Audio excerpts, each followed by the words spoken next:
Le Congo traverse une crise sans précédent.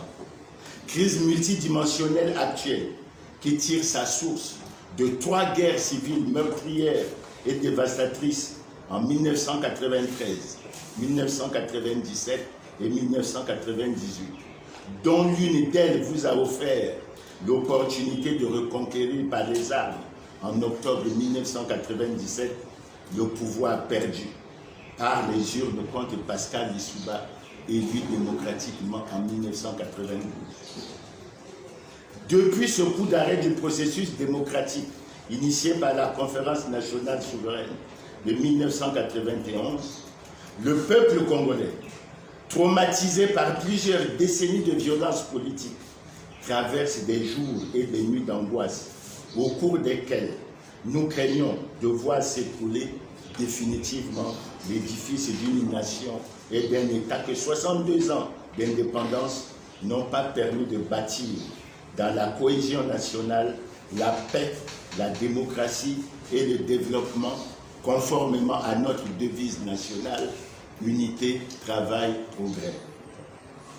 Au-delà de ces manifestations économiques, sociales et culturelles, la crise que traverse notre pays est morale et démocratique, mais elle est traitée essentiellement en crise politique, source évidente de conflits permanents dont l'enjeu est le contrôle du pouvoir d'État, régulièrement confisqué.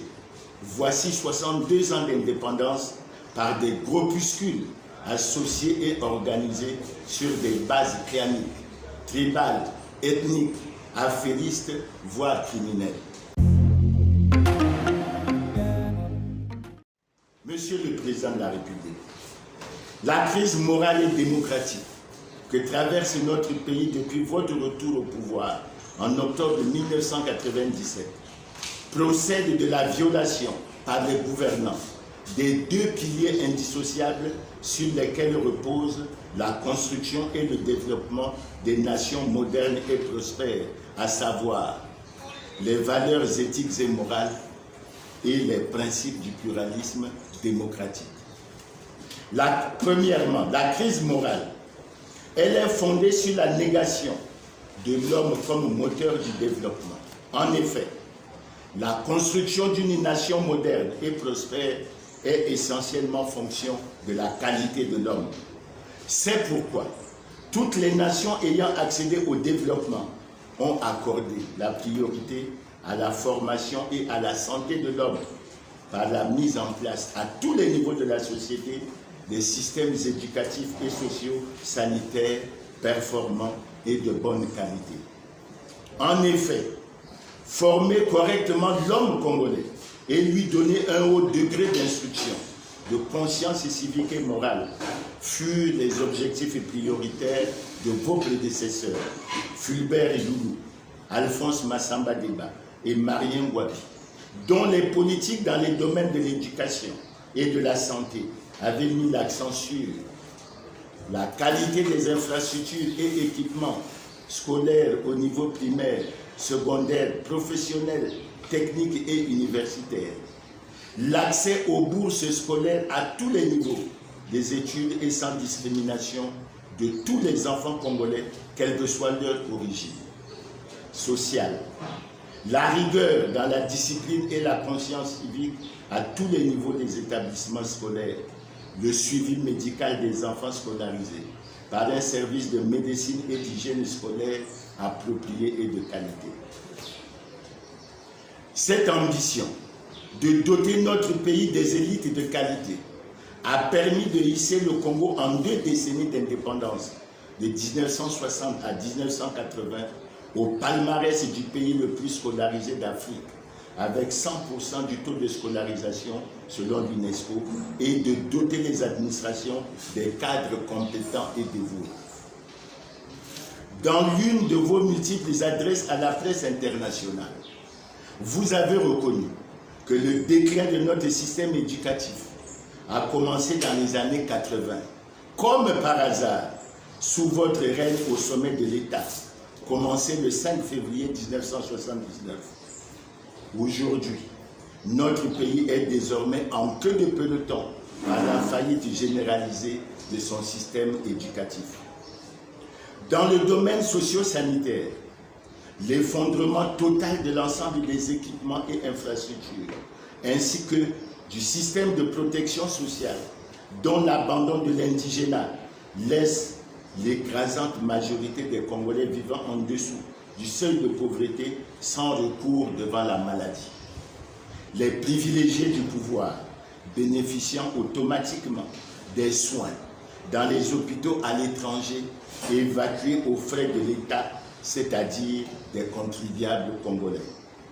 Monsieur le Président de la République, au pouvoir de 1979 à ce jour, vous êtes donc le mieux placé par rapport à vos prédécesseurs pour expliquer aux générations actuelles et futures les causes de la faillite totale des systèmes éducatifs et socio-sanitaires congolais, réputés très performants et de qualité jusqu'aux années 80.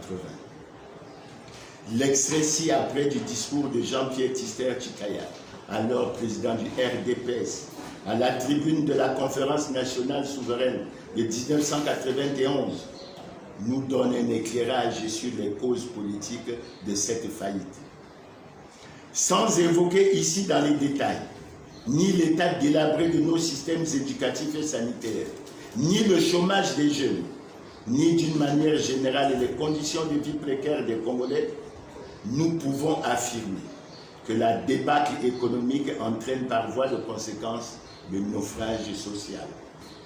Nous voulons cependant faire remarquer que la gabégie organisée, en toute impunité, par le règne sans partage du lobby tribal et sa clientèle, a fini par créer dans notre pays quelques îlots d'abondance au milieu d'un océan de misère.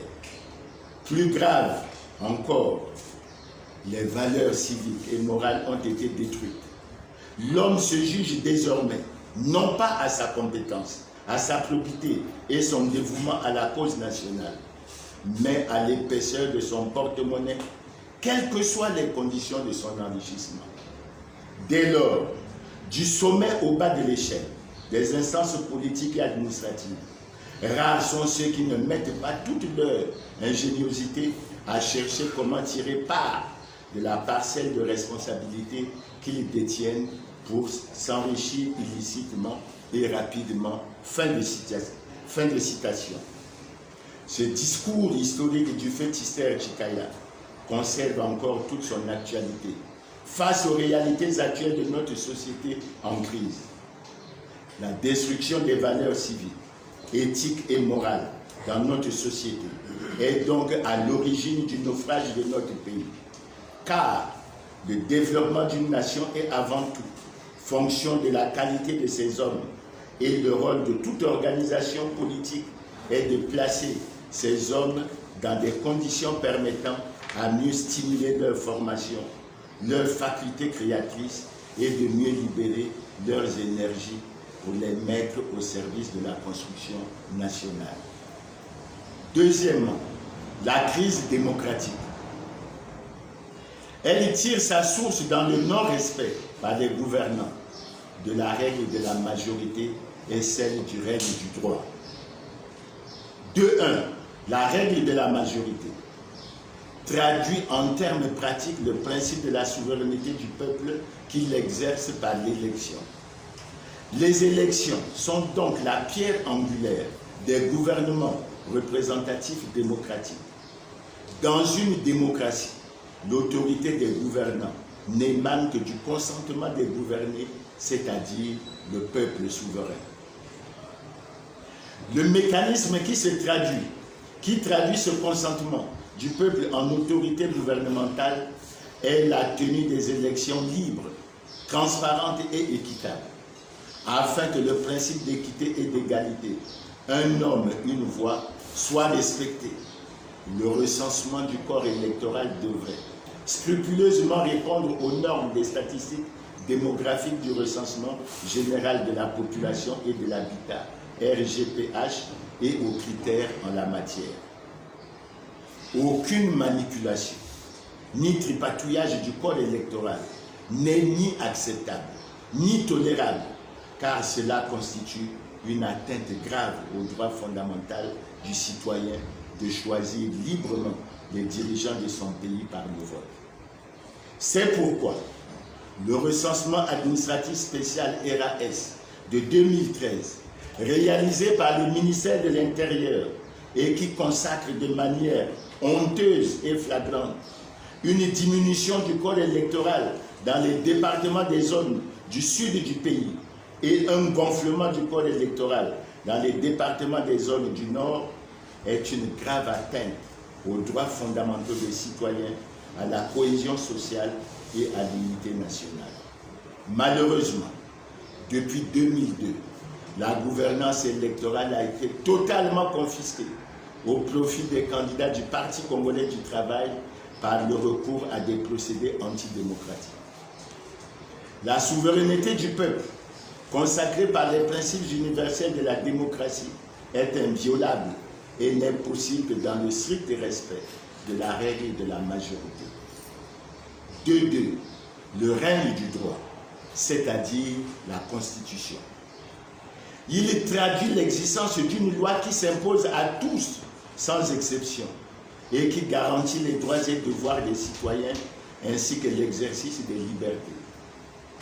En démocratie, la Constitution est la loi suprême dont découle l'organisation de la nation et de la société.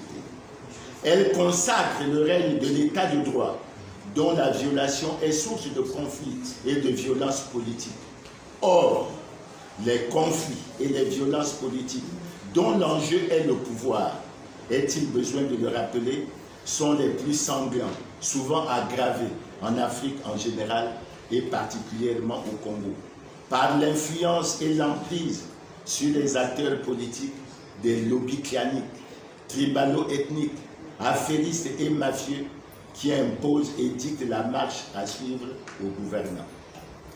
Ces conflits, engendrés par les contentieux électoraux, ont toujours été à l'évidence dommageables à la cohésion sociale et à l'unité nationale, confrontés de manière récurrente, en 62 ans d'indépendance, à l'épreuve des luttes fratricides pour la conquête ou la conservation du pouvoir.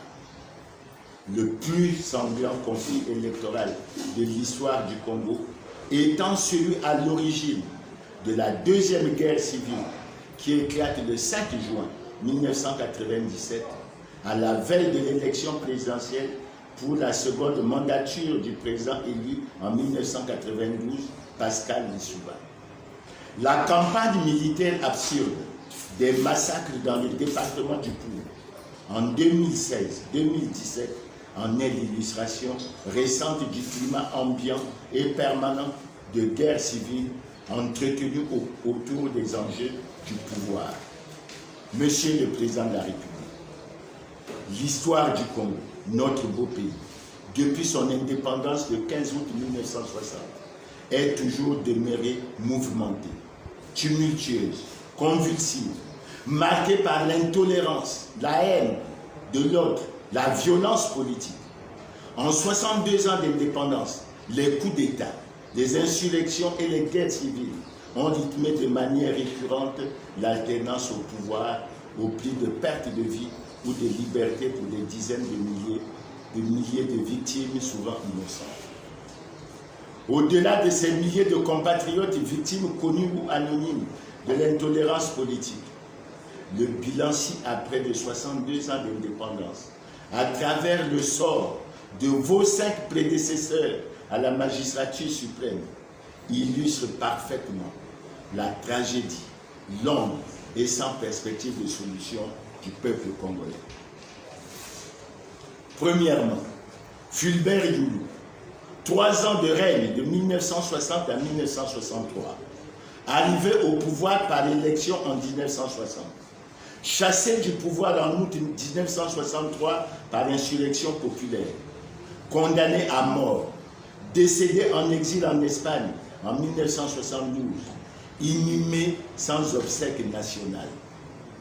Deuxièmement, Alphonse Massamba Deba, 5 ans de règne, de 1963 à 1968, arrivé au pouvoir par insurrection populaire en août 1963, chassé du pouvoir par coup d'État militaire le 31 juillet 1968, arrêté, condamné à mort et supplicié en mars 1977 suite à l'assassinat du président Marien Ngouabi.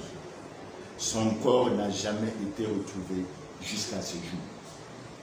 Troisièmement, Marien Ngouabi, 9 ans de règne, de 1968 à 1977, arrivé au pouvoir par coup d'État le 31 juillet 1968, assassiné en plein exercice de ses fonctions le 18 mars 1977.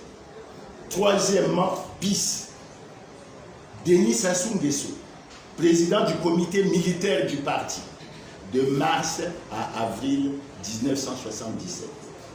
Quatrièmement, Joachim Yombi Opango, 2 ans de règne de 1977 à 1979, arrivé au pouvoir par coup d'État militaire suite à l'assassinat du président Marien Ngouabi en avril 1977, chassé du pouvoir le 5 février 1979 par coup d'État, emprisonné sans jugement pendant 11 ans, de 1980 à 1991, contraint à l'exil en France en 1997 avec Pascal Lissouba, dont il a été le Premier ministre, mort en France en 2020 de maladie. Cinquièmement, Pascal Lissouba, 5 ans de règne, de 1992 à 1997, arrivé au pouvoir en 1992, élu démocratiquement, chassé du pouvoir par coup d'État en octobre 1997 et contraint à l'exil en Angleterre puis en France, où il meurt de maladie en 2021 et enterré sans obsèques nationales. Sixièmement, Denis Sassou Nguesso, 38 ans de règne en 2 périodes, de 1979 à 1992 et de 1997 à ce jour. Arrivé au pouvoir par coup d'État le 5 février 1979, quitte le pouvoir en juillet 1992 parce que battu à l'élection démocratique de 1992, éliminé dès le premier tour contre Bernard Kolela et Pascal Lissouba, qualifié pour le second tour remporté par Pascal Lissouba à plus de 62%.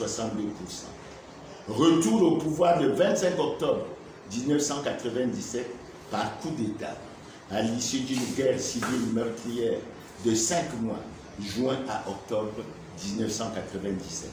Monsieur le Président de la République, vous êtes le seul survivant de cette tragédie des 6 chefs d'État congolais qui se sont succédés au pouvoir en 62 ans d'indépendance.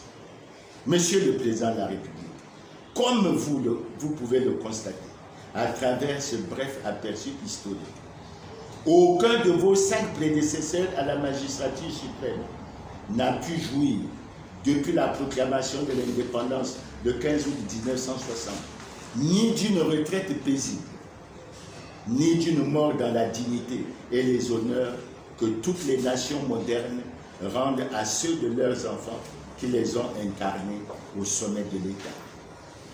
Une triste spécificité congolaise, singularisée par la tragédie de tous ces anciens chefs d'État, qui traduit parfaitement la nature foncièrement violente de la gouvernance de notre pays en 62 ans d'indépendance. Outre le sort tragique et cruel réservé à vos 5 prédécesseurs, à la magistrature suprême, plusieurs de nos meilleures élites nationales, civiles et militaires, ont payé très cher le prix de l'intolérance et de la violence politique. Même le monde ecclésiastique n'a pas été épargné avec l'assassinat crapuleux du premier et unique cardinal congolais, Émile Biayenga, alors que vous assumiez encore la présidence du comité militaire du parti CNP avant de passer le pouvoir au président Joachim Yombi Opango au mois d'avril de la même année. L'assassinat du cardinal Émile Biayenga sera suivi de celui de 4 autres hommes d'église à Mindouli, un pasteur protestant, un prêtre catholique, un officier de l'armée du salut et un pasteur kibambiste, alors qu'ils étaient en mission de paix dans cette localité en guerre civile.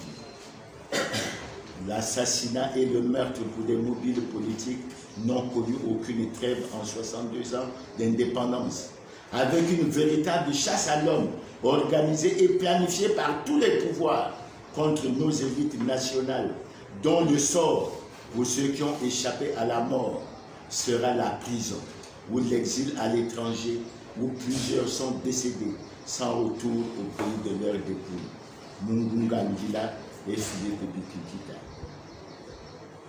La maison d'arrêt de Brazzaville, au lieu d'être le lieu d'emprisonnement des criminels de tous les bords, des délinquants et autres bandits de grands chemins qui inondent nos cités et nos institutions, est devenue plutôt, voici plus d'un demi-siècle, une sinistre Bastille, une sorte de goulag du Congo, où sont régulièrement enfermés dans des conditions inhumaines et humiliantes les meilleurs de nos élites nationales qui expriment leur désaccord avec les politiques mises en œuvre par les pouvoirs en place.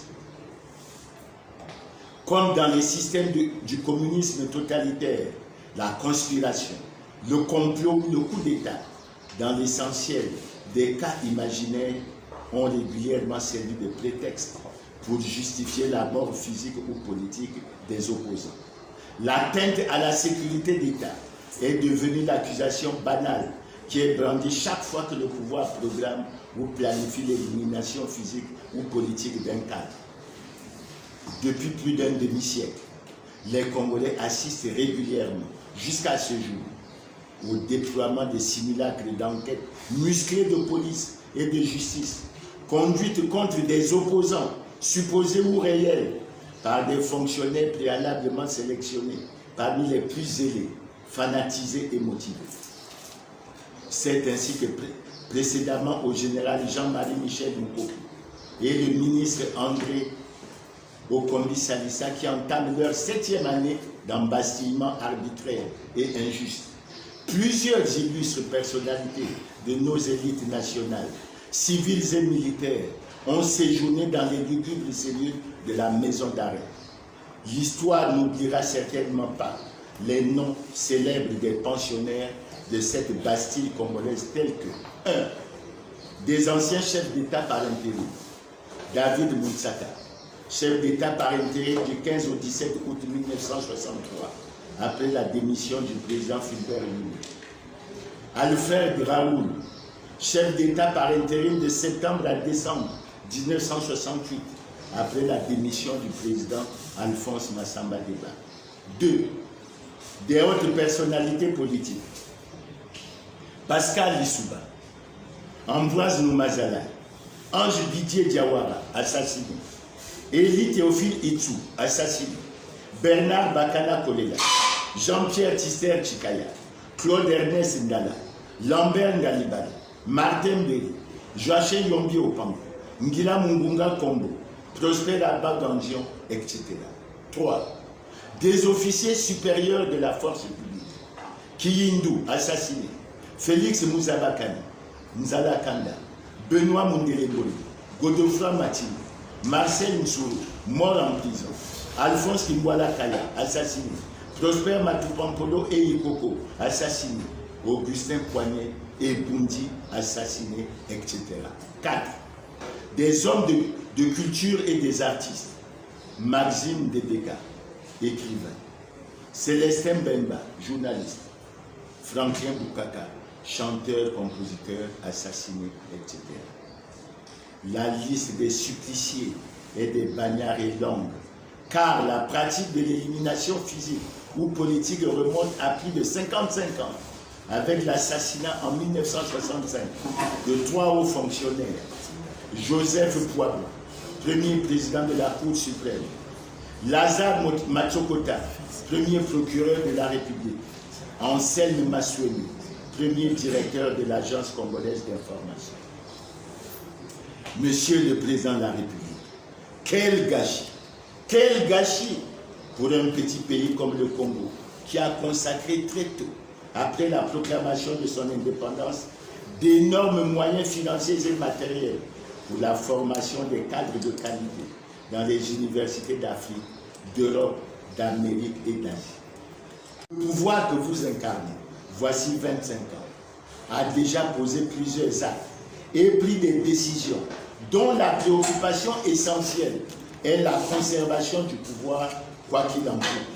Singulièrement, les fraudes et toutes sortes de manipulations électorales, vous aviez décidé avec vos partisans de combattre et chasser par les armes, au nom de la démocratie qui serait menacée, le pouvoir élu incarné par Pascal Lissouba de 1992 à 1997. Nous osons espérer que votre expérience accumulée plusieurs décennies durant, à plusieurs niveaux dans les arcades du pouvoir, jusqu'au sommet de l'État, n'autorisera pas que vous apportiez votre potion au chant des sirènes de vos courtisans, enivrés par les délices et les jouissances que leur procure en toute impunité le pouvoir. Notre pays, les règlements de comptes politiques se succèdent aux contentieux qui s'accumulent avec comme seule issue la loi du vainqueur, à savoir celui qui gagne, gagne tout, celui qui perd, perd tout.